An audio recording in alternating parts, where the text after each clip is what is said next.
एक दिन पहले हंसी हंसी में आपसे अर्ज की थी, कहीं कुछ भी गलत घटित होता है तो किसी न किसी प्रकार से वो घटना मेरे ही सामने आती है। से हिमाचल प्रदेश की बात बताई थी कि मैंने किसी से बच्ची अमृतवाणी बांट रही थी, सत्संग था वहाँ पर, मंडी की बात है। हिमाचल के लोग यहाँ बैठे हुए हैं। अमृतवाणी मैं लेके अंदर चला गया तो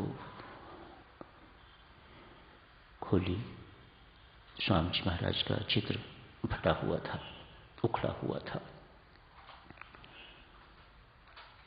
तो उस अमृतवाणी को मैं जेब में डालना भूल गया, वहीं रह गई।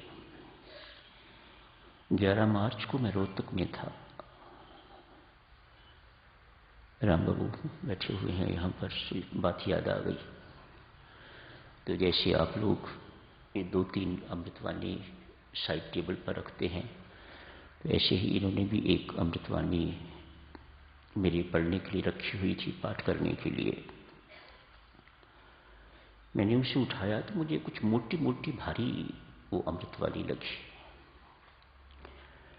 खोल लिया, उसे पढ़ना शुरू किया। जो पढ़ा हुआ था वही आगे आ गया, तो मैं देखूं कि कुछ मेरे पढ़ने पलटने में कोई गलती हुई है या क्या हुआ है। आगे फिर ऐसे ही हुआ। वो 32 पृष्ठ की अमृतवाणी 48 पृष्ठ की थी। तो उसे भी मैं जेब में डाल के ले आया। कपिला जी को मैंने पकड़ा दी कि आप सबसे सादृश्य निवेदन है, ऐसी त्रुटि किसी भी पुस्तक में देखो तो वहां से उठा लीजिएगा, ताकि और किसी के हाथ में न आए। हजारों की संख्या में पुस्तकें छपती हैं, सो कोई ना कोई गलती प्रिंटिंग में, बाइंडिंग में किसी न किसी प्रकार की रह जाती है। ये यहीं की बात नहीं है, बड़ी बड़ी कीमती पुस्तकें भी जो हैं उनमें भी तरह तरह की गलतियां जो हैं वह होती हैं। अभी किसी ने एक पुस्तक मुझे भेजी, उसके पृष्ठ भी इसी प्रकार से इंग्लिश में थी वह पुस्तक, और यहाँ के बड़े प्रसिद्ध कोई पब्लिशर, जाने माने पब्लिशर द्वारा। सो ये सब कुछ हो जाता है। सो हम सबका फर्ज बनता है कि जहाँ ऐसी चीज देखें उसे अपने ही लिए रख लें, ताकि और किसी साधक के हाथ में ना आए। यदि वह ठीक हो सकती हो तो उसे स्वयं ठीक करके तो वापस रखें, यदि नहीं हो सकती तो फिर इनको दे दें, ये कुछ कर लेंगे उसका। धन्यवाद। कल भविष्य की शरणागति की चर्चा चल रही थी। साधुक्षणों, बड़ा मार्मिक प्रसंग है ये। भविष्य मेघनाथ से प्रश्न करता है, बेटा, जिस घर में व्यक्ति पैदा होता है, पलता है, बड़ा होता है, आज उस घर को यदि आग लग जाए तो व्यक्ति का क्या कर्तव्य बनता है? उसी घर में रह के तो आग में जल जाए, घर को जलने दे? ये विवेक युक्त बात तो नहीं लगती। बड़े सुंदर शब्द प्रयोग करते हैं भविष्य जी महाराज। ये बात मूर्खता की है, बुद्धिमत्ता की तो नहीं। जिस घर में आग लग जाती है, व्यक्ति कोशिश करता है, यदि अपना घर है या पराया हो तो भी कोशिश करता है कि आग बुझाने की चेष्टा की जाए। जितना अधिक से अधिक यदि जलने से नहीं बचाया जा सकता तो जितना अधिक से अधिक सामान निकाला जा सके वह निकाला जाए। यदि कोई परिवार के सदस्य इधर उधर कमरों में पड़े हुए हैं तो उन्हें निकाला जाए और स्वयं बच के निकला जाए। ये स्वाभाविक एक प्रतिक्रिया है। घर के प्रति कृतज्ञता नहीं, घर से निकल जाना, बाहर जाना, जलते हुए घर से, कोई उसके प्रति कृतज्ञता जो है वह नहीं है। विभीषण कह रहे हैं सारी लंका में आग लगी हुई है तेरे पिताश्री के कारण। इस वक्त मेरा कर्तव्य यही बनता है कि मैं इस नगरी को छोड़ दूं, इस घर को छोड़ दूं। मेरे निकलने से मैंने बहुत कोशिश की तेरे पिता को समझाने की, तेरा बाप समझाने, उसकी दुष्वृत्तियों के कारण, उसके विकारों के कारण, उसके दुर्गुणों के कारण सारी लंका को आग लगी हुई है। और मैं तुम्हें आश्वासन देता हूं सारी की सारी लंका जल के राख हो जाएगी, सारे के सारे राक्षस मर जाएंगे। मेरा इस वक्त यही कर्तव्य बनता है मैं स्वयं भी बचूं और जहां तक जितने राक्षसों को बचा सकूं उन्हें बचाऊं। अतएव मेरा लंका छोड़ना घर के प्रति किसी प्रकार की कृतज्ञता नहीं है, नॉट अनग्रेटफुल। आध्यात्मिक दृष्टि से चलो देखते हैं इस प्रसंग को। विभीषण जी महाराज जैसे हम हैं वैसे विभीषण जी महाराज को जीव कहा जाता है। आध्यात्मिक दृष्टि से विभीषण जीव हैं। दुर्गुणों के बीच रह के तो जहां पाप अपराध होते थे वह काफी देर तक मूक बन के इनको सहन करता रहा, देखता रहा। हमारे अंतःकरण की, हमारे जीवन की भी यही वास्तविकता है। हम भी जीव हैं विभीषण की तरह, और अंतःकरण में भीतर जितने दोष दुर्गुण इत्यादि हैं और उन द्वारा प्रेरणा पाके जो हम द्वारा पाप होते हैं, हम उनके मूक दृष्टा बने हुए हैं, कुछ नहीं कर रहे हैं। विभीषण के अपने श्री मुख वाक्य हैं। हनुमान जी के साथ बात हुई तो कहा मेरी हालत तो हनुमान जी ये है जो 32 दांतों में जीवा की होती है, चाहे ओर से मैं दुश्मनों से दुर्गुणों से घिरा हुआ हूं। रावण यदि मोह एवं अहंकार के प्रतीक हैं तो मेघनाथ को काम का प्रतीक कहा जाता है, कुंभकर्ण को क्रोध एवं अभिमान का प्रतीक कहा जाता है। तो रिश्तेदार तो यही हुए, सगे संबंधी तो यही हुए। जैसे एक ही अंतःकरण में हम बैठे हुए हैं और एक ही अंतःकरण में अनेक सारे दुर्गुण दोष बैठे हुए हैं। आत्मा के रूप में परमात्मा बैठा हुआ है, जीव बैठा हुआ है, और उसी जगह पर अनेक सारे शत्रु बैठे हुए हैं, बेकार बैठे हुए हैं। हंसी से कहते हैं तूने अपने अंतःकरण में 6 कुर्सियां तो पहले ही लगा रखी हैं, मेरे लिए तो कोई कुर्सी है ही नहीं। परमात्मा कहते हैं 6 कुर्सियों पर तूने 6 शत्रु बिठा रखे हुए हैं, मैं कहां बैठूं? तो मेरे बैठने के लिए जगह बना, उनको मैं खुद निकाल दूंगा, पर मेरे बैठने के लिए जगह तो हो, मैं राजाधिराज हूं, मैं गंदी जगह पर नहीं बैठता। मेरे लिए जगह तैयार कर, अपना अंतःकरण शुद्ध कर, ठीक कर, मेरे लिए जगह दे मुझे बैठने के लिए, मैं बैठूंगा तो मैं उन्हें निकाल दूंगा। जहां राजा होता है वहां चोर नहीं रहा करते।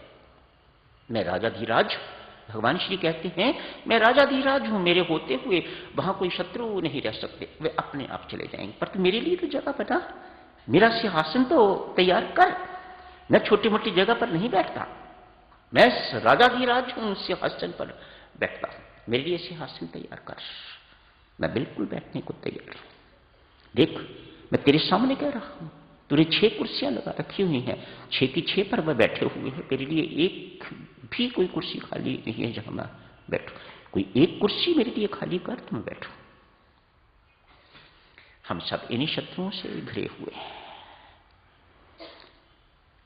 विभीषण इन बुराइयों के प्रति विद्रोह करके आ गया है। क्या करना है हमें? आध्यात्मिक दृष्टि से हमें क्या करना है जो विभीषण ने किया है? इन बुराइयों के प्रति, रावण के प्रति उसने विद्रोह किया है, और विद्रोह करके अगला स्टेप क्या है? वह परमात्मा की चरण शरण में आया है। 2 बातें याद रखिएगा। हमारे अंदर भी जो बुराइयां हैं उनके प्रति हमें विद्रोह करना है, और विद्रोह करके तो परमात्मा की चरण शरण लेनी है, तो फिर परमात्मा आपकी शरणागति को स्वीकार करेगा। आप इधर भी हाथ रखो और इधर भी हाथ रखना चाहो तो ये सौदा परमात्मा को पसंद नहीं है ना हमारे जीवन की वास्तविकता। भविष्य हमारी तरह जीव है, वह भी चहुं ओर से बुराइयों से, शत्रुओं से घिरा हुआ था जैसे हम घिरे हुए हैं। उसने अक्लमंदी बस इतनी की है कि बुराई के प्रति विद्रोह करके तो परमात्मा की चरण शरण ले ली है, और परमात्मा ने उसी वक्त उसे भक्तराज बना दिया है। शरणागति को तो देवियों सज्जनों मैं यूं समझता हूं, जैसे ही आप अग्नि के इर्द गिर्द फेरे लेते हैं, यू आर मैरिड,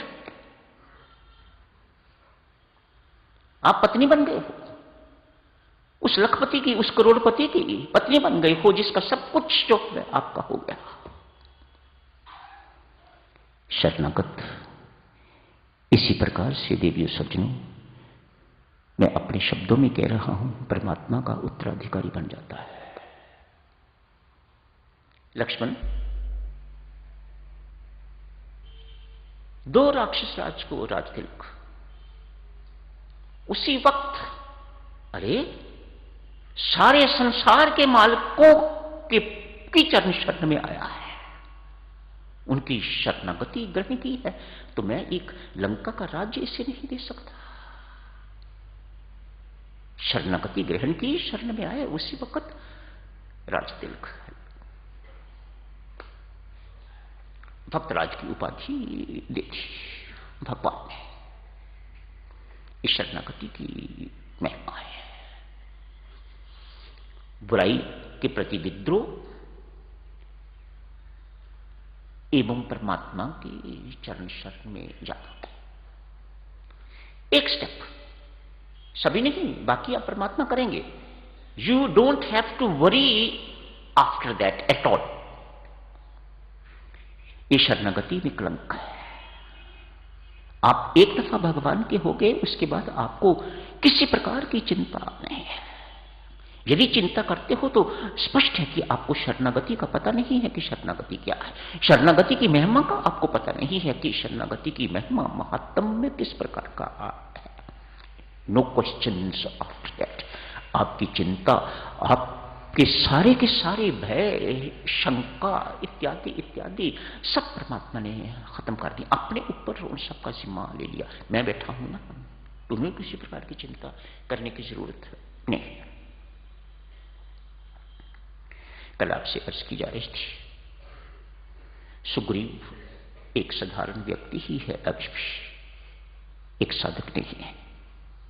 इनके आगमन पर शंका व्यक्त हुई है। ये शंकाशील है।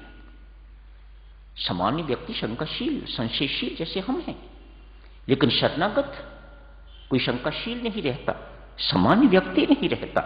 वह शंका शून्य हो जाता है, किसी प्रकार का संशय उसके मन में नहीं रहता, निर्भय हो जाता है, निश्चिंत हो जाता है वह, उसे किसी प्रकार की चिंता इत्यादि नहीं रहती। ये शरणागति की महिमा है। विभीषण पर सुग्रीव शंकाशील है। अतएव कहते हैं प्रभु इन्हें बंदी बना लिया जाए। दशानन का भाई है, हमारे कट्टर शत्रु का, जिसके कारण हम युद्ध कर रहे हैं, जिसने मातेश्वरी सीता का अपहरण किया है, वह हमारा कट्टर शत्रु है, हमें उसे मारना है। और आपने ये व्रत लिया हुआ है कि आप इस सारी की सारी धरती को राक्षस शून्य बना दोगे, तो उसी का भाई है। ट्रस्टवर्दी नहीं है, विश्वसनीय नहीं है। एक शंकाशील मन सब पर शंका करता है, पता है ना आपको। जिसके अपने मन में शंकाएं हुआ करती हैं, संशय हुआ करते हैं, वह हर एक पर शंका करता है, हर एक पर संशय करता है। उसकी दृष्टि ऐसे समझिएगा जैसे उसने ऐनक, शंका की ऐनक लगा ली है, संशय की ऐनक लगा ली है, अतएव हर पर शंका है, हर पर व्यक्ति कोई मामूली सी बात भी होती है तो उसकी थिंकिंग पॉजिटिव थिंकिंग नहीं रहती, उसकी नेगेटिव थिंकिंग, शंका वाली थिंकिंग जो है वह हो जाती है। इसे बंदी बना दीजिएगा, इसे दंडित करेंगे हम, इसे मारेंगे, इसे पीटेंगे, इसे रक्त शून्य कर देंगे, इस प्रकार से इसे मारेंगे। ये उसके सुझाव है। प्रभु राम मुस्कुरा के कहते हैं, हनुमान मेरा अनुमान है कि ये व्यक्ति सज्जन है, तू उसे आमंत्रित करके आया है, तू बोलता क्यों नहीं? तू तो यथार्थता को जानता है, तू उसे आमंत्रित करके आया है कि आ, प्रभु की शरण में आ। यदि मेरे जैसे को प्रभु अपनी चरण शरण में ग्रहण कर सकते हैं तो बहुत अच्छा आदमी है। तेरे घर तो तुलसी का पौधा है, मैं तो वानर हूं, मेरी शक्ल कोई सुबह देख लेते हैं तो रोटी नहीं मिलती। हनुमान जी महाराज भविष्य को कहते हैं, तेरे घर में तुलसी का पौधा है, तू तो भक्त है, लंका में रहते हुए भी, राक्षसों के बीच रहते हुए भी तो एक महान भक्त है। तेरे घर में तुलसी का पौधा है, तेरे घर से राम राम की आवाज निकलती है। अरे तुझे ग्रहण नहीं करेंगे, तुझे स्वीकार नहीं करेंगे, कैसे हो सकता है? भगवान इस तथ्य को बहुत अच्छी तरह से जानते। हनुमान तू तो उन्हें आमंत्रित करके आया है, तू उनके मिल के आया है, वे आए हैं तो उन्हें सम्मान दे। प्रभु राम हनुमान जी से कहते हैं, बोलता क्यों नहीं, बोल। हनुमान जी को बुला रहे हैं प्रभु। हनुमान जी एक सीधी सी बात पूछते हैं। शरणागत सिद्धांत के साधुजनों पुजारी हैं हनुमान जी महाराज, कर्म सिद्धांत के नहीं। जैसे सृष्टि की रचना हुई, साथ ही साथ परमात्मा ने कर्म सिद्धांत भी रच दिया। जैसी करनी वैसा फल, आज नहीं तो निश्चय। ये शरणागति का सिद्धांत नहीं है। प्रभु राम से एक ही प्रश्न पूछता है, कल करेंगे चर्चा इसकी आगे। आज इस प्रश्न पर आप भी थोड़ा चिंतन मनन कीजिएगा। ये प्रश्न पूछते हैं हनुमान जी महाराज, प्रभु मुझे एक बात बताएं, ये लंका में क्या घोषणा करके आए हैं और यहां इन्होंने आके क्या कहा है? प्रभु ने कहा, लंका में इन्होंने घोषणा की है कि मैं लंका छोड़ के, राज्य छोड़ के, अपना परिवार छोड़ के, सब कुछ छोड़ के तो प्रभु राम की शरण में जा रहा हूं। और यहां आके कहा है मैं आपकी चरण शरण में आया। मुझे ये बताएं प्रभु, हनुमान जी पूछते हैं, मुझे ये बताएं, शरणागति कोई न्यायालय है जहां कोर्ट, न्यायालय अर्थात कोर्ट, जहां जजमेंट दी जाती है, या अस्पताल है जहां रोगियों का उपचार होता है? एक शरणागत प्रभु स्वीकार करता है कि मैं रोगी हूं और वह आपके अस्पताल में आया है। वह यह भी स्वीकार करता है कि मैं अपने रोगों को ठीक नहीं कर सकता, तभी मैंने आपकी चरण शरण ग्रहण करी है। आप एक बहुत उच्च कोटि के वैद्य हो, आपका क्या कर्तव्य बनता है, कल करेंगे साधुजनों इसकी चर्चा। आज यही समाप्त करने की इजाजत दीजिएगा।